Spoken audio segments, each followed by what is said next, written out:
মহাজ্ঞানী সমাধিতে দেখে অদায়ায়ে দেখাইলা হৰি। এই ভগৱানৰ কেনেকৈ থাকে তেওঁৰ মূৰ্তিটোৰ কথা আমি আগতেও কৈছিলোঁ যে যেতিয়া বিষ্ণুৰ মূৰ্তি হৈ থাকে সেই বিষ্ণুৰ ৰূপত তেওঁৰ কোনো মায়া নাথাকে, মমতা নাথাকে, কেৱল তেওঁ কি হৈ থাকে তাতে স্থিৰ হৈ থাকে। গতিকে আজি এতিয়া তাকে ক'ব দিছে যে সেই আনন্দ মূৰ্তি তেওঁৰ যিটো আছে সেই আনন্দ মূৰ্তিটো কোনে দেখা পায়? যিবিলাক মহাজ্ঞানী চব কৰি যিবিলাক আছে, যিবিলাক ডাঙৰ বৈষ্ণৱ সমস্তবিলাকে তেওঁক দেখা পাব। তেওঁক দেখা পাব কিনকৈ? চকু দিতো দেখা নাপায়। এই যে অন্তৰত সোমাই যাব, তেওঁ অন্তৰত সোমাতেহে দেখা পায়। তেওঁ আৰু বাহিৰ দেখিয়ে দিব নেকি যি মই এইটো এই বস্তুটো দেখা নিদিয়ে। আমাৰ যেনেকৈ ধৰা যিবিলাক কৰ্ম আছে এই কৰ্মবিলাক ধৰি লওক আমি যে ফকীৰবাৰীত যজ্ঞত যাওঁ, যজ্ঞত যোৱাৰ পিছত সেই যিটো আহুতি কৰি থাকে, আহুতি কৰি থকাৰ সময়ত প্ৰণামী এটা দিয়া যায়, যে প্ৰণামীটো কাক দিছে? কৃষ্ণৰ নামতে দিয়া নাই, এইটো বেলেগকতো দিয়া নাই না, তাতে যে হেৰি কৰি আছে হোম পুৰি আছে সেই তাক দিছে। সেই প্ৰণামীটো সিহঁতক দিয়া নাই, সেইটো দিছে প্ৰথমতে ভগৱানৰ নামত অৰ্পণ কৰিছে। ফটাটো দিছে বেলেগে, ফটাটোত তেতিয়া সেইখিনি সময়ত একো কাম নাই, ফটাটোৰ কাম নাই। তেওঁ যিটো প্ৰণামী দি সেৱা কৰিছে ভগৱানক, সেই কথাটো যে ভাবিছে সেইটোৱে হ'ব মেইন বিষয়। গতিকে সেইকাৰণে এতিয়া কৈছে যে ভগৱানক কোনে দেখাই বুলি কৈছে? যিবিলাক মহাজ্ঞানী আছে, যিবিলাক মহাবৈষ্ণৱ আছে সমস্তবিলাকে দেখা পায়।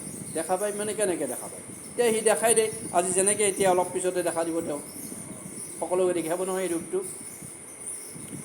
ৰাম ব্ৰজৰ প্ৰজাৰ হৈলা ভাগ্যদয়, দেখৈ নাৰায়ণময়ী, নানাবিধ ভেদ অজ্ঞান গুচিল, অভৈলাই আত্মপৰিচয়।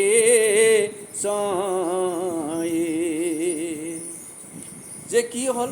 ভগৱানে যেতিয়া সমস্তকে আত্মাই মিলন কৰি দিম বুলি কৈ দিছিল, দেহাটো নোহোৱা কৰি দিম বুলি কৈছিল, সমস্তবিলাক তেওঁৰনো কি কৰ্ম আৰু এক মিনিটৰহে কাম। গতিকে লগে লগে নোহোৱা কৰি দিলাক আৰু সকলোৰে লগত তেওঁ কি হৈ গ'ল? তাতেই মিলি থাকিল। ৰাম ব্ৰহ্মদশ হৃদে মনমগ্ন ভৈলা, অগুচিল বিষয় জ্ঞান, দেখি দুনাই কৃষ্ণে গোকুলবাসীৰ, অগুচাইলান্ত সিটো ধ্যান। যে গোকুলবাসীক তেওঁ কৈছে তোমালোকে ধ্যানত বহা, পতাককৈ আৰু কৈ দিব নেকি এনেকৈ যে আৰম্ভণি কৰা মই দেখাম দা, হয়নে নহয়? গতিকে ধ্যানত বহিব লাগিব আগতে, ধ্যানত বহাৰ পিছতহে মোক পাবা। তোমালোকে ধ্যানত বহি লোৱা। অলপ সময় ধ্যানত বহাৰ লগে লগে তেওঁলোকৰ মন প্ৰাণ সকলোবিলাক তেওঁ লৈ গ'ল। লৈ যোৱাৰ পিছত তাতে কি কৈছে? এতিয়া কৃষ্ণক সকলোৱে দেখাই পেলাই কেনেকৈ দেখা পাইছে? এই গোকুলত যেনেকৈ আছে ঠিক একেই অৱস্থাতে এতিয়া তাকেই দেখা পাইছে। ৰাম অনিৰ্ভৰ আনন্দে তল গৈ আছিলা, সবেও চেতন পাইলা, গোকুলবাসী পাছে বৈকুণ্ঠক, অকৃপাই কৃষ্ণ দেখাইলা। যে এনেকৈ তেওঁলোকে কৃষ্ণৰ যেতিয়া লগ লাগি থাকিল না, এই যি তপ কৰি থকাৰ লগে লগে একে হৈ গ'ল, সেইখিনি সময়তে বৈকুণ্ঠ কেনেকুৱা সকলোকে দেখি দিলে। গোকুলবাসীও বোলে বা সপন দেখাৰ নিচিনা হৈছে তেওঁলোকে। এতিয়া তেওঁলোকেতো দেহাটোতো তেনেকৈ পৰি আছে, আমাৰ যেনেকৈ শুক্ৰাচাৰ্যই পানী মেট দিলে মৰা মানুহ জীয়াত হয়, এতিয়াও তেওঁলোকৰ দেহাটো মৰি আছে কিন্তু আত্মাটো আছে। এই কথাটো যেতিয়া দেখা শেষ হ'ব, শেষ হোৱাৰ পিছত লগে লগে আৰু সেই আগৰ দৰে হৈ যাব তেওঁলোকে। কিন্তু বৰ্তমান সময়ত তেওঁলোকৰ এই দেহাকেইটা নে কেৱল আত্মাই মিল হৈ আছে। ৰাম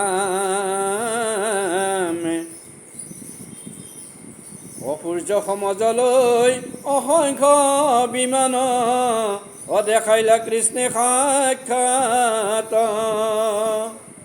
চতুৰ্ভুজ প্ৰজা ই স্মৃতি কৰয়, কালৰ এৰায়া হাত। সেই বৈকুণ্ঠত যাই তাতে দেখা পালা যে কেৱল পোহৰ আৰু তাতে আছে কি? অসংখ্য বিমান, সেই বিমানবিলাকত কি কৰি আছে তেওঁলোকে? এই চিউত যাব লাগিব, ত'ত কাক আনিব লাগিব, কাক নিব লাগিব, কাক থ'ব লাগিব, এনেকুৱা পৰ্যায়ত বিমানবিলাক দেখা পাইছে। তেওঁলোকে দেখা পালে যে বিমানবিলাকে ইমান ধুনীয়া ধুনীয়া তাৰিখ, আৰু তাৰপিছত সেই প্ৰজাবিলাক আছে তাতেই যিমান বহি আছে সমস্তৰে হাত কিন্তু চাৰিখান আৰু তাৰমানে দুখন হাত নাই যাতে দেখা। তেওঁলোকে আচৰিত লাভ কৰে। বৈকুণ্ঠৰ পাৰিষদ এইগিলা, পাৰিষদবিলাকো নাথাকে, পাৰিষদবিলাক বেলেগ বেলেগকৈ থাকে নহয়। বৈকুণ্ঠত এতিয়া কৃষ্ণক যদি ৰজা বুলি ধৰা যায়, তেওঁৰ প্ৰজা আছে কিবাখন, বহুত কিবাখিনি শেষ কৰোঁ। গতিকে সমস্ত পাৰিষদবিলাকৰ তাতে কি হৈ থাকে? চাৰিখন হাতৰে হৈ আছে। ৰাম সুন্দৰী পদ্মিনী অনেকে সেৱয় আনন্দে মগন মন, আন কামৰি কৰে তাল ধৰি কৃষ্ণৰ গুণ কীৰ্তন। তাত যিবিলাক তিৰোতা আছে সেই তিৰোতাবিলাকে কি কৰে আছে যে ভগৱানৰ নাম কীৰ্তন কৰি তেওঁলোকে চাৰিওফালে ঘূৰি আছে। ৰাম পুলকিত তনু লোতক জৰায় বাঢ়ে মাধৱ তৰতি, আন ধৰ্মতৈতে একোৱে নাহিকে কেৱলে হৰি ভকতি। তেওঁলোকে দেখাবলৈ যে আমি দেখোন মৰ্তত থকাতে পূজা কৰোঁ, এইটো কৰোঁ সেইটো কৰোঁ, ইয়াত দেখোন একোৱেই নাই, কেৱল ভক্তিয়ে। ভক্তি কাক কৰি আছে? সকলোৱে কৃষ্ণকে কৰি আছে। আমিহে বেলেগ বেলেগ দেৱতা বিচাৰি আছোঁ। কিন্তু ইয়াত দেখা পালোঁ কি যে অকল ভগৱানক সমস্তজনেই সেৱা কৰি আছে, ভক্তি কৰি আছে। ৰাম নন্দই আদি কৰি যত গোপ গোপী অসবেও দেখিলা পাছে, আমাথেৰ কৃষ্ণ অনন্ত সজ্জাত চতুৰ্ভুজ ৰূপে আছে। নন্দ আদি কৰি সমস্ত গোকুলবাসীয়ে তাতে নাচে। এতিয়া চাই মেলি গোটেই চববিলাকে দেখা পালা যে আমাৰ লগত যে কৃষ্ণ আছিল, সেই কৃষ্ণই দেখোন ইয়াতে দেখোনে ঘূমি আছে, পানীত ঘূমি আছে কি থোৱাকৈ, হয় না? যে অনন্ত সজ্জাত বহি কৈছে যে এনেকৈ তেওঁ শুই আছে, যিখন সজ্জা অনন্ত মানে য'ত শেষ নাই। তেওঁ কিমান আৰু সেই কথাটো ক'ব পৰা নাই তেতিয়া আৰু যে অনন্ত সজ্জাত তেওঁ তাতেই শুই আছে। ৰাম নবীন নিৰদ সমছে মতনু বিত বস্ত্ৰে কৰে জ্যোতি, পংকজ নয়ন সখিত বয়ন দেখন্তে মিলৈ মুকুতি। সমস্তবিলাকে এতিয়া ক'ব দিছে যে তেওঁৰ যিটো ৰূপ আমি দেখা পাইছিলোঁ সেইটো ৰূপ নহয় ইয়াতে। এই যিটো বিষ্ণুৰ ৰূপ, সেই বিষ্ণু ৰূপটো লৈ পেলাই তেওঁ চতুৰ্ভুজ তাৰমানে চাৰিখন হাত লৈ সেনেকৈ পীত বস্ত্ৰ লৈ চেমত চেম মানে ক'লা ৰঙৰ, যে এনেকুৱা চেম মানে ক'লাও নহয় আচলতে, আমাৰ এটা বেলেগ ৰং আছে, এইটো ডাৱৰৰ নিচিনা ৰং, যে তেনেকুৱা এটা ৰং লৈ পেলাই কৃষ্ণই তাতেই শুই আছে। আৰু তেওঁৰ যিটো ৰূপ, সেই ৰূপটো দেখা পোৱাৰ পিছত কোনো আৰু তাৰ পৰা আহিব গ'লে ইচ্ছা নকৰে।